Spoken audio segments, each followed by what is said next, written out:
દર્શક મિત્રો, આપ જોઈ રહ્યા છો વાયએનએન ન્યૂઝ. હવે જોઈએ અગત્યના સમાચાર. ડભોઈ સેવા સદન પાસેથી પસાર થઈ રહેલ મહિલાની સ્કૂટીમાં અચાનક ધુમાડા નીકળ્યા બાદ આગ ભભૂકી ઉઠતા ભારે અફરાતફરી સર્જાઈ હતી. જોકે સમય સૂચકતાને કારણે મહિલા સ્કૂટી ઉપરથી ઉતરી જતા મહિલાનો આબાદ બચાવ થયો હતો.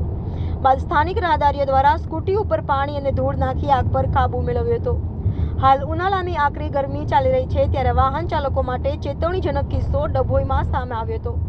ડભોઈ નોકરીથી પરત ફરતી વેળાએ સેવા સદન પાસે એક મહિલાની એક્સેસ સ્કૂટીમાં અચાનક ધુમાડા નીકળવા લાગ્યા અને જોતજોતામાં આગ પણ લાગવાનું શરૂ થયું હતું. સમય સૂચકતાને પગલે મહિલા સ્કૂટી રોડ ઉપર ઊભી કરી ઉતરી જતા મહિલાનો આબાદ બચાવ થવા પામ્યો હતો. જોકે સમગ્ર ઘટનાને પગલે સ્થાનિક રાહદારીઓ દોડી આવી પાણી અને ધૂળ નાખી આગ પર કાબુ મેળવ્યો હતો. ગરમીમાં વાહન ગરમ થઈ જતા હોય છે ત્યારે આગની ઘટના બનતી હોય છે, જેથી વાહન ચાલકો માટે સમગ્ર ઘટના ચેતવણીજનક પુરવાર થઈ રહી હતી. આગ લાગવાને કારણે સ્કૂટી માલિક મહિલાને ભારે નુકસાન થવા પામ્યું હતું. Reporter Uday Pandya, YNN news, Dabhoi.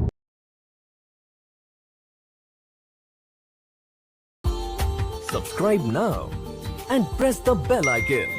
Never miss an update.